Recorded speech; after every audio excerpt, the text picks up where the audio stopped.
حول ولا قوة إلا بالله العلي العظيم. حسبنا الله ونعم الوكيل، نعم المولى ونعم النصير. أعوذ بالله من الشيطان اللعين الرجيم. بسم الله الرحمن الرحيم. الحمد لله الذي لا مضاد له في ملكه ولا منازع له في أمره ولا شبيه له في عظمته، ثم الصلاة والسلام على رسوله الكريم الأمي المكي المدني القرشي الهاشمي بالقاسم محمد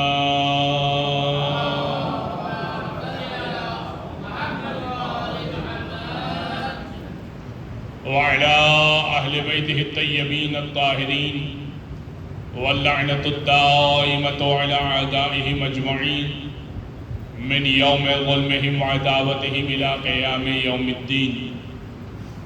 أما بعد، فقد قال الله سبحانه وتعالى في محكم كتاب مبين. بسم الله الرحمن الرحيم. ألم يجدك يتيما فآوى ووجدك عائلا فأغنى. صلوات على محمد وآل محمد.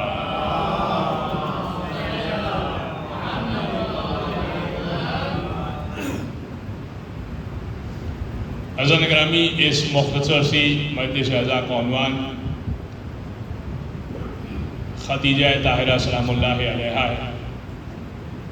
وہ ذات کے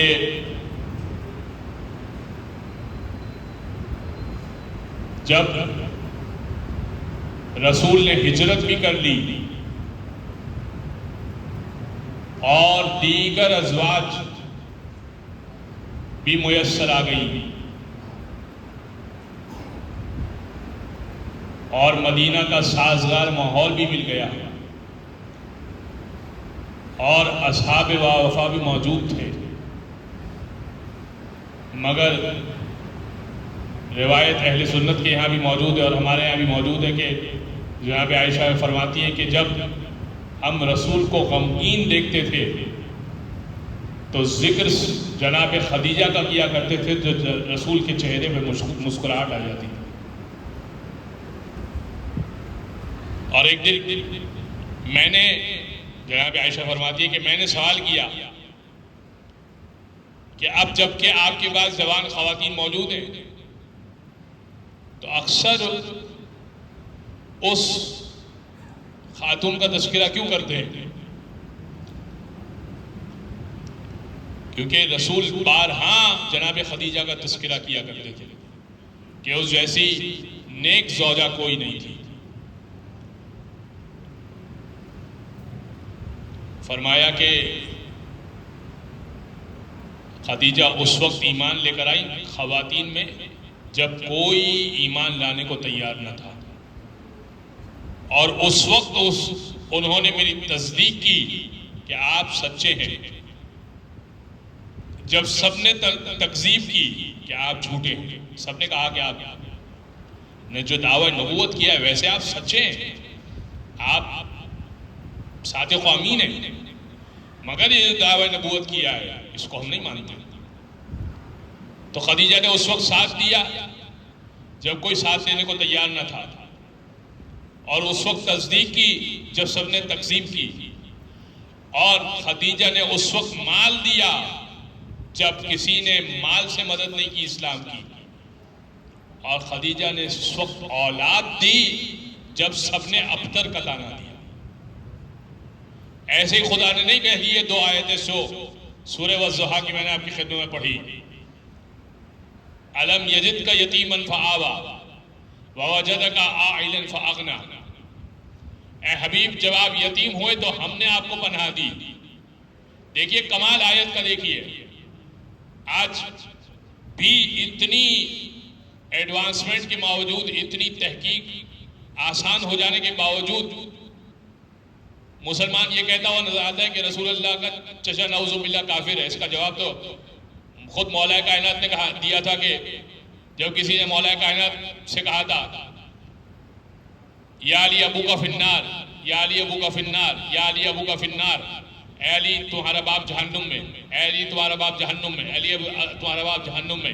امام نے فرمایا تھا انا قسیم الجنت والنار، میں جنت جہنم کو تقسیم کرنے والا ہوں. تو کون ہوتا ہے؟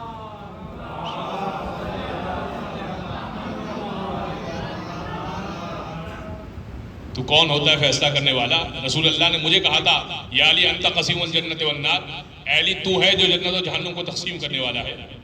یعنی تیری محبت ہے جو یا جنت میں لے جائے گی، یا تیرا بغض ہے جو جہنم میں لے جائے گا.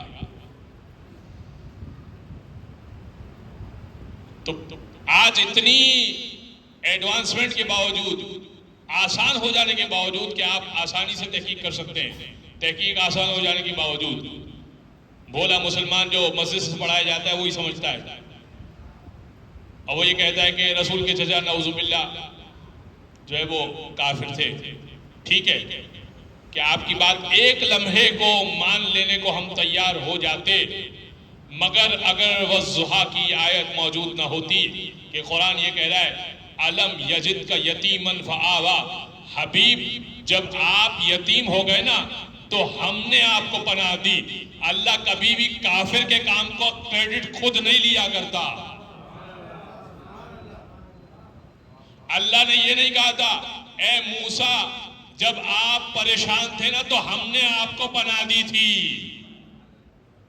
فرعون کے گھر میں جب پناہ ملی تھی نا تو اللہ نے فرعون کی پناہ کو اب کریڈٹ خود نہیں لیا تھا کہ کہیں کریڈٹ لوں تو فرعون کو سچا ثابت نہ ہو جائے، فرعون سچا ثابت نہ ہو جائے. اللہ کافر کے کام کا کریڈٹ نہیں لیا کرتا. ہاں آسیہ کی، جناب آسیہ کی الگ سے تعریف کر دی. غور فرما رہے ہیں آپ؟ قرآن میں جناب آسیہ کی علیحدہ سے تعریف کر دی، لیکن یہ نہیں کہا کہ موسیٰ جس گھر میں تم کو پناہ ملی تھی نا وہ ہم نے پناہ دلوائی تھی. اس لیے کہ جس گھر میں پناہ ملی تھی وہ فرعون کا گھر تھا، تو فرعون کا کردار اچھا ثابت ہو جاتا. لیکن یہاں پر پروردگار کہہ رہا ہے حبیب جب آپ یتیم ہو گئے نا تو ہم نے آپ کو پناہ دی تھی. اور دوسری بات جو سورہ والضحیٰ میں کہہ رہا ہے وَوَجَدَكَ عَائِلًا فَأَغْنَىٰ، حبیب جب آپ تنگ دست ہو گئے نا تو ہم نے اپنے مال سے آپ کو غنی کر دیا. مال خدیجہ کا تھا، اللہ کہہ رہا ہے غنی ہم نے کیا تھا. اور یہ بھی واضح ہو گیا کہ غنی کا ٹائٹل رسول اللہ کا تھا، کسی اور نے چنا لیا. ہم نے آپ کو غنی کر دیا اور مال خدیجہ سے غنی کیا، کوئی اور غنی نہیں ہوا. اگر غنی ہوئے تو رسول اللہ غنی ہوئے، کوئی اور غنی نہیں ہوا. اور غنی پروردگار نے کیا مال خدیجہ سے، فَأَغْنَىٰ ہم نے آپ کو غنی کیا. اس لیے رسول اللہ نے فرمایا کہ خدیجہ نے اس وقت مال دیا جب کسی نے مال نہیں دیا. اسلام کو مال کی بہت زیادہ ضرورت تھی، اس لیے کہ دیکھیے غلام آتے تھے یا رسول اللہ ہم نے آپ کا کلمہ پڑھ لیا، آزاد تو کروائیے. اب وہ مالک ہے وہ کافر ہے، وہ مار رہا ہے. اب اللہ کے رسول مکہ میں اعلان رسالت تو کر چکے، 40 سال کی عمر میں پہلی وحی اتری ہے، اعلان رسالت کر چکے، اور لوگوں کو سمجھ میں تو آ رہا ہے کہ یہ جو مذہب ہے نا یہ غریبوں کا مذہب ہے، یہ ہمارے حق کی بات کرتا ہے. تو غریب طبقہ سب سے پہلے ایمان لا رہا ہے کہ یہ مذہب ہے جو کہتا ہے کہ اپنا مال غریبوں کو دو، یہ مذہب ہے جو کہتا ہے کہ دیکھو نشہ نہ کرو، یہ مذہب ہے جو کہتا ہے کہ کاروبار میں میانہ روی اختیار کرو، یہ مذہب ہے جو کہتا ہے کہ ناپ تول میں کمی نہ کرو، یہ مذہب ہے جو کہتا ہے کہ جھوٹ نہ بولو، یہ مذہب ہے جو کہتا ہے کہ ظلم نہ کرو. تو جو غریب طبقہ تھا وہ تو فوراً اسلام لا رہا تھا. تو آئے یا رسول اللہ اسلام تو لے آئے، ایمان تو لے آئے، کلمہ آپ کا پڑھ لیا، آزاد تو کروائیے. اور اب رسول اللہ چلے اس کے پاس کہ بھائی اب یہ تو ہماری طرف آ چکا، اچھا محمد یہ تمہارا کلمہ پڑھ چکا ہے، اگر اس کی قیمت مثال کے طور پر 1000 دینار تھی تو آپ یہ 2000 دینار میں بیچ رہا ہوں. اب اسے معلوم ہو گیا نا کہ رسول کی دلچسپی اس کے اندر ہے. اب کہاں سے آئے گا اس کو آزاد کروانے کا مال؟ لوگ تو ویسے ہی اگینسٹ کھڑے ہوئے، اس نئی تحریک کے اگینسٹ ویسے ہی کھڑے ہوئے. وہ تو کہہ رہے ہیں کہ ہم ان بتوں کو چھوڑ دیں جو ہمارے آباء و اجداد نے دیے. قرآن میں ذکر ہے اس بات کا، ہم ان بتوں کو چھوڑ دیں جو ہمارے آباء و اجداد نے دیے.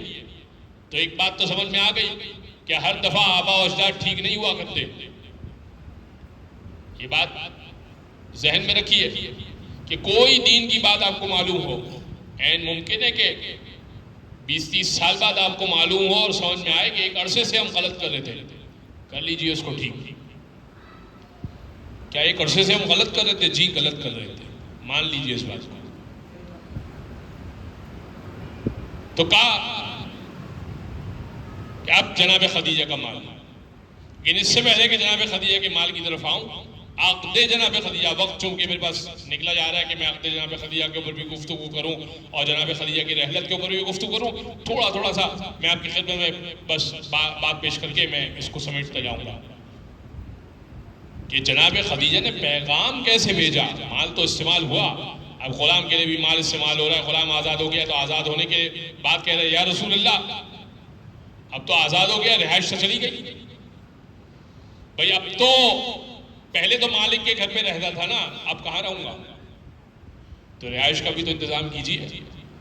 چلے بھئی رہائش کا بھی انتظام کرنا ہے، اور یا رسول اللہ روزگار کا بھی انتظام تو کیجیے. تو آپ جان رہے ہیں کہ ایک کلمے کے لیے کتنی قیمت دینا پڑ رہی ہے رسول اللہ کو. لیکن یہ قیمت دے کر اسلام والوں کو اسلام دیا جا رہا ہے کہ دیکھو نہیں، تمہارا ایمان ضروری ہے، تمہارا اسلام ضروری ہے. یہ فقط مادی چیزیں یہ پوری ہو جائیں گی، کہیں نہ کہیں سے پوری ہو جائیں گی. اسباب پروردگار پیدا کرے گا، فَأَغْنَا، ہم تمہیں غنی کریں گے. لہٰذا یہاں پر جناب خدیجہ کا مال لگ رہا ہے اسلام کو پروموٹ کرنے میں. لیکن اس سے پہلے کہ جناب خدیجہ کا مال لگ رہا ہے، رسول اللہ سے ملاقات کیسے ہوئی؟ مکے کا عالی شان گھر، سارے گھر کچے ہیں، ایک گھر جو پکا ہے وہ جناب خدیجہ کا. ملیکۃ العرب جناب خدیجہ کا ایک لقب، طاہرہ، پاک و پاکیزہ خاتون، ایک لقب. ملیکۃ العرب، عرب کی ملکہ، کوئین آف دی عرب. ایسا گھر کہ جس کے گھر کے اوپر گنبد سونے کا بنا ہوا. مکے کے سردار قریش چاہتے ہیں کہ اس خاتون سے ہماری شادی ہو جائے، شادی ہوگی تو مال ہاتھ میں آئے گا. اچھا ایک سوال یہ بھی آتا ہے کہ جناب خدیجہ کے پاس اتنا مال آیا کہاں سے تھا؟ یہ سوال ذہن میں آتا ہے. اس کا جواب یہ ہے کہ جناب خدیجہ کے آباء و اجداد یعنی جناب خدیجہ کے والد خویلد اور ان کے دادا اور ان کے پردادا اور تمام خاندان یہ سب تجارت کرتے تھے. لیکن تجارت جیسے ہی اسٹیبلش ہو جاتی تھی یہ روحانیت اختیار کر لیتے تھے. عیسائی مذہب میں روحانیت اور یہودی مذہب میں روحانیت بڑی عام تھی. روحانیت کیا ہوتی ہے کہ سارا کام اپنا وائنڈ اپ کیجئے، سب کچھ پیک اپ کیجئے اور اللہ کی راہ میں نکل جائیے بیابان میں، جنگل میں. تو وہ پھر وہیں ان کی وفات ہو جاتی تھی. تو سارا کا سارا وراثت میں ملتا گیا یہاں تک کہ جناب خدیجہ کے پاس وراثت میں بہت مال آیا. اور پھر جناب خدیجہ یہاں پر رکی نہیں کہ یہ سارا مال وراثت میں آیا تو اب خرچ کیا جائے، صرف خرچ کیا جائے اور اس کو روک دیا جائے. نہیں، جناب خدیجہ نے اپنے غلاموں سے تجارت میں ان مال کو لگایا، جو کہ مستحب ہے کہ اگر آپ کے پاس مال آ جائے تو اس کو کچھ تجارت میں لگایا جائے. تو جناب خدیجہ کے اونٹ جایا کرتے تھے شام جایا کرتے تھے، مصر، یمن وغیرہ جایا کرتے تھے، اور مال تجارت اس پر لوڈ ہو کے بھر کے جایا کرتا تھا. میسرہ غلام جو تھا وہ جناب خدیجہ کا جایا کرتا تھا. ایک دن چونکہ رسول صادق و امین مشہور تھے کہ وہ سچے ہیں، امانت دار ہیں، تو جناب خدیجہ نے خواہش ظاہر کی کہ میسرہ کیوں نہ جو مکے میں مشہور شخص ہے اس کو اس دفعہ مال تجارت کے ہمراہ کیا جائے. میں ذرا آزمانا چاہتی ہوں اس شخص کو. اچھا آزمانا کیوں چاہتی ہوں؟ اس لیے کہ اس شخص نے دعوی نبوت بھی کیا ہے. اور ادھر بس یہ ایک واقعہ عرض کر کے میں منزل مصائب پر آ جاؤں گا. اور جناب خدیجہ نے ایک خواب بھی دیکھا ہے. خواب یہ دیکھا ہے کہ جناب خدیجہ کے صحن میں ایک سورج اتر رہا ہے. آپ نے چچا سے پوچھا، چچا جان ورقہ بن نوفل سے پوچھا، چچا جان میں نے خواب دیکھا کہ میرے صحن میں سورج اتر رہا ہے اور صحن میں روشنی ہو گئی. اس خواب کی تعبیر کیا ہے؟ ورقہ بن نوفل عیسائی عالم بھی ہے، یہودی عالم بھی ہے. اس دور میں ایسا نہیں ہوتا تھا کہ ایک مذہب کا عالم دوسرے مذہب کا عالم نہیں ہوا کرتا تھا. انہوں نے کہا اے خدیجہ میں جو خواب کی تعبیر سمجھا ہوں وہ یہ کہ پورے روئے زمین کا افضل ترین شخص تیرے صحن میں اترے گا. افضل ترین شخص تیرے صحن میں اترے گا.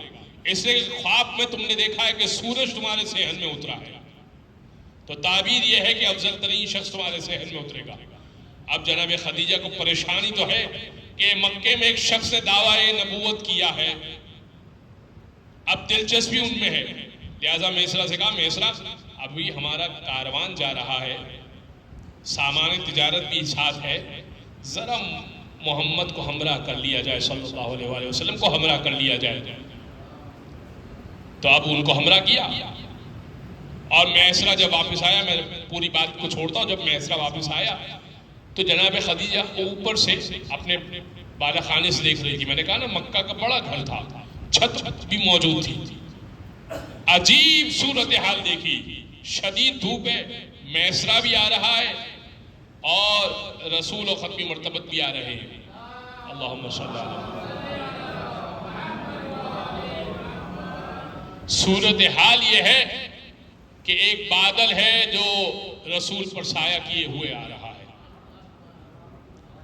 میسرہ سے کہا کہ میسرہ، اچھا میسرہ نے کہا کہ بی بی ہم اتنے بڑے سفر سے آئے ہیں، مکہ سے شام کا راستہ بہت دور ہے. کہا بی بی ہم بڑے سفر سے آئے ہیں. کہا نہیں ان کو بلاؤ، اندر بلاؤ. اب تو موقع ہے نا کہ ختمی مرتبت کو گھر میں بلایا جائے. کہا کہ ان کو بلاؤ. جیسے ہی وہ آئے، اچھا جناب خدیجہ نے کیا یہ کہ بڑے عالیشان پردے تھے ان کے گھر میں، مال و دولت تو تھا، سارے پردے ڈال کر اندھیرا کر دیا کہ ذرا دیکھوں تو صحیح کہ کیا معاملہ ہوتا ہے. اور جیسے ہی ختمی مرتبت جلوہ افروز ہوئے تو گھر میں رونق اور روشنی ہو گئی. ایسی روشنی ہو گئی کہ جناب خدیجہ کہتی ہے کہ مجھے ایسا محسوس ہوا کہ میرے گھر میں واقعتاً سورج آ گیا ہے، گھر میں واقعتاً سورج آ گیا ہے. بس اب دل میں محبت جاگ اٹھی. میسرہ سے کہا کہ ان سے حساب کر کے ان کو رخصت کیا جائے. بہرحال حساب کر کے رخصت کیا. کہا میسرہ تم نے راستے میں کوئی واقعات دیکھے؟ کہا بی بی ایک واقعہ، بہت واقعات دیکھے، دو تین باتیں میں عرض کرتا ہوں. کہا پہلا واقعہ تو عجیب دیکھا، شام تک کا سفر ہم مہینوں میں طے کرتے ہیں لیکن 3 دن میں گئے ہیں اور 3 دن میں واپس آئے. ایسا لگتا تھا کہ زمین ہمارے لیے سمٹ گئی ہے. کا دوسرا واقعہ یہ دیکھا جس چیز پر رسول اللہ ہاتھ رکھا کرتے تھے وہ چیز فوراً بک جایا کرتی تھی، اگرچہ کہ وہ مال بازار میں سب کے پاس تھا مگر جس پہ رسول اللہ نے ہاتھ رکھ دیا تھا خریدار وہ چھوڑ کے یہاں پر آ جایا کرتے تھے. اور اے بی بی آپ کو کیا بتاؤں، ہمارے جتنے سفر پہ جتنے کاروان گئے سب کا اکٹھا منافع ایک طرف اور رسول کا منافع ایک طرف. کا بہت زیادہ منافع رکھا تھا. کا یہی تو تعجب کی بات ہے.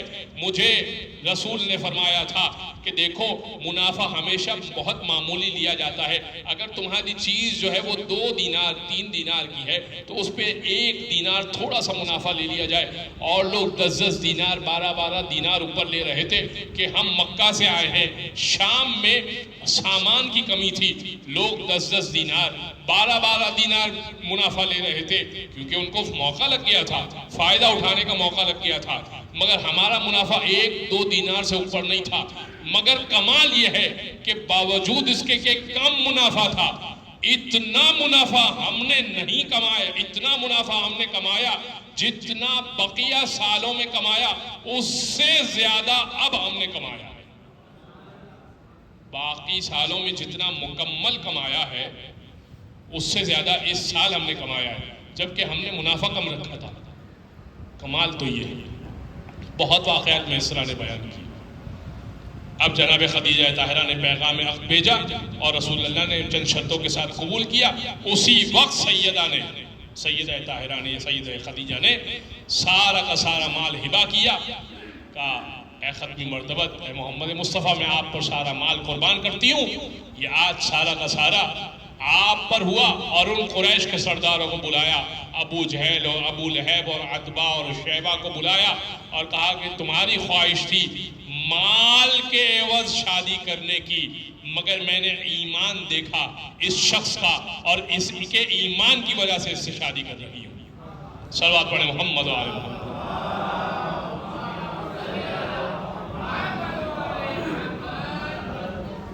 مگر اتنا مال دینے کے بعد خود خدیجہ طاہرہ وہ جو سونے کا لباس پہنا کرتی تھی وہ مفلس سی کے قریب آ گئی، اور یہاں تک کہ قریش والوں نے جناب خدیجہ کا بائیکاٹ کر دیا اور رسول اللہ اور حضرت ابو طالب کا بائیکاٹ کر دیا کہ ان سے نہ مال لینا ہے، نہ مال دینا ہے، نہ کھانا لینا ہے، نہ کھانا دینا ہے۔ اور 3 سال تک یہ قطع تعلقی چلتی رہی، اور شیب ابی طالب میں مکہ کی پہاڑی میں گھاٹی میں ان کو قید کر دیا، یہاں تک کہ جتنا جو مال سیدہ طاہرہ کے پاس تھا وہ اس سے وہ کچھ اسباب، لیکن مال ہونا کافی نہیں ہوتا، کچھ خریدنے کے لیے کوئی آمادہ بھی تو ہو نا، کچھ دینے کے لیے کوئی آمادہ بھی تو ہو۔ مال کے عوض کوئی تیار نہیں تھا، حتیٰ کہ وہ پتے کھا کھا کر رسول اللہ کا ساتھ دینے کو تیار تھا۔ اور پھر رمضان کا وہ مہینہ، ابھی روزے فرض نہیں ہوئے، ابھی دین اس طرح سے نہیں آیا، 2 ہجری میں روزے ہوئے، مگر خدیجہ طاہرہ کا روزہ ہی ہے، صبح سے شام، شام سے رات اور رات سے صبح، بس فقط پتے کھا کر گزارا ہو رہا ہے۔ مگر ایسے میں خیال رسول اللہ کا زیادہ ہے کہ میرے شوہر نامدار رسول اللہ کس طرح سے زندگی گزار رہے ہیں، اور ایسے میں ایک ایسی زہریلی جڑی بوٹی کھائی کہ جسم میں زہر کے آثار جب نمودار ہوئے تو خدیجہ طاہرہ تل ملا کر رہ گئی، اور اب رسول اللہ کی گود ہے، جناب خدیجہ کا سر ہے۔ آخری کلمات جناب خدیجہ نے کہے اور فرمایا، اے اللہ کے رسول، کیا میں نے آپ کے ساتھ وفاداری کر لی؟ کیا میں نے آپ کے ساتھ صحیح طریقے سے نبھایا؟ رسول اللہ نے فرمایا کہ جی ہاں، تم نے مکمل نبھایا، میں تم سے راضی ہوں۔ مگر اب جناب خدیجہ کی جب روح پرواز ہو گئی تو اب پانی موجود نہیں ہے کہ کسی طرح سے ان کو غسل دیا جائے، الغرض کہیں سے پانی کا سبب پیدا کیا اور جناب خدیجہ طاہرہ کو غسل بھی دیا اور کفن بھی دیا اپنے ہی لباس کے ذریعے، اور جنازہ تیار ہوا۔ اسی سال حضرت ابو طالب کا بھی انتقال ہوا۔ رسول اللہ کو ایسا صدمہ پہنچا کہ 2 تھے جو میرا ساتھ دیا کرتے تھے، ایک میرا چچا، ایک میری زوجہ، نہ میرا چچا رہا نہ میری زوجہ رہی، اب میرا کون ساتھ دے گا؟ غم کا سال منایا، عام الحزن منایا۔ بس عزیزوں، آنکھوں میں آنسو آ گئے تو ایک اور روایت پیش کروں۔ چھٹے امام فرماتے ہیں کہ جب ہمارے قائم کا ظہور ہو جائے گا اور مہدی کی عدالت لگی ہوئی ہوگی اور مہدی ہر شخص کا سن رہے ہوں گے کہ اس پر ظلم ہوگا، ایسے میں جناب خدیجہ طاہرہ آئیں گی اور آنے کے بعد ایک مرتبہ ان کے ہاتھ میں ایک چھوٹا سا بچہ ہوگا اور بچے کو لے کر آئیں گی اور کہیں گی اے میرے وقت کے امام، آپ آج سب کا انصاف کر رہے ہیں، میرا بھی انصاف کر دیجئے۔ تو مہدی کہیں گے جی بی بی خدیجہ فرمائیے، آپ میری جدہ ہے، کیا حکم ہے؟ ایک مرتبہ خدیجہ دامن ہٹائیں گی، ابا ہٹائیں گی تو وہ ساقط شدہ بچہ محسن ہوگا۔ کہا اے مہدی بس مجھے یہ بتائیے میری بیٹی کے بیٹے کو کس جرم میں مارا گیا؟